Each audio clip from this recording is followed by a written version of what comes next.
Comment favoriser la création d'emplois durables? C'était le thème central du Forum des affaires Union européenne-Afrique à Bruxelles.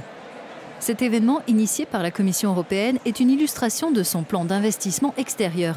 Il s'agit de renforcer les partenariats avec l'Afrique notamment et contribuer à réaliser les objectifs de développement durable fixés pour 2030 par les Nations Unies. Le plan d'investissement extérieur s'appuie sur 3 piliers. Le premier, c'est l'atténuation des risques liés à l'investissement dans divers secteurs afin de créer des emplois.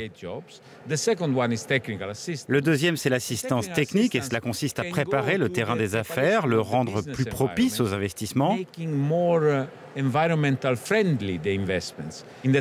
le troisième, c'est le dialogue politique que nous menons sur les droits de l'homme, la bonne gouvernance, la lutte contre la corruption.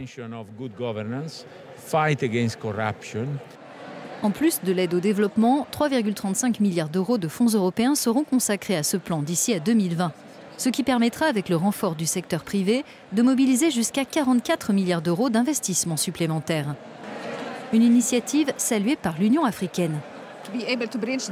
Pour être capable de surmonter les manques en termes financiers et techniques dans les infrastructures en Afrique, nous avons besoin de toutes les parties prenantes et certainement de partenariats publics-privés. Et l'implication du secteur privé est cruciale dans ce type d'effort. Les garanties financières européennes permettent de rassurer le secteur privé quand il s'agit d'investir dans des économies encore fragiles. Président du syndicat patronal français MEDEF, Pierre Gattaz y voit le signe d'une stratégie à long terme à l'égard de l'Afrique. Travailler avec les entreprises, en particulier les PME, est un élément fondateur du programme qu'il faut mener pour rapprocher l'Europe et l'Afrique. Quand vous êtes rentable, vous pouvez investir dans l'humain, investir dans la formation de vos salariés. Vous pouvez inscrire une entreprise dans la durée. Le forum s'est déroulé lors des Journées européennes du développement, occasion pour les participants de préparer le prochain sommet des chefs d'État Union européenne-Afrique en novembre. C'est la Côte d'Ivoire qui accueillera l'événement. Son vice-président était présent à Bruxelles. Il a souligné le rôle clé des entreprises internationales et locales dans le développement de l'Afrique. Nous voulons avoir davantage disons que de secteur privé chez nous, c'est parce que l'aide publique s'épuise.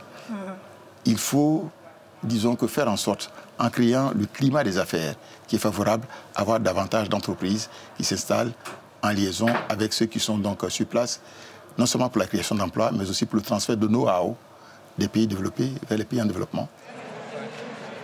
L'éducation et le numérique sont des domaines prioritaires quand on veut stimuler la création d'emplois. Valoriser le capital humain est essentiel, estime la fondatrice d'une conférence annuelle internationale sur les nouvelles technologies et l'enseignement. L'Afrique dispose de nombreuses ressources, mais les ressources, ce sont aussi les gens. Quand la population est bien formée, que les compétences sont là, alors c'est gagné. Ce qui est très important pour les gouvernements, c'est de faire le point sur leurs infrastructures et de s'assurer que tout le monde ait accès à Internet. C'est un droit universel et que les coûts de connexion soient faibles. Créer des emplois durables, cela veut dire également bâtir une économie verte. Des activités qui assument leur part dans la lutte contre le changement climatique et qui se tournent vers des sources d'énergie alternatives et peu coûteuses. L'Afrique dispose du potentiel le plus élevé en matière d'énergie renouvelable, mais dans le même temps, son accès à l'énergie est le plus faible au monde. Il y a donc une opportunité de combler ce fossé et d'apporter une contribution significative au développement durable, ainsi qu'à la lutte contre le changement climatique. De telles rencontres sont déterminantes pour l'avenir de l'Afrique, où d'après le rapport 2017 sur la compétitivité du continent, la population active devrait croître de près de 70% entre 2015 et 2035.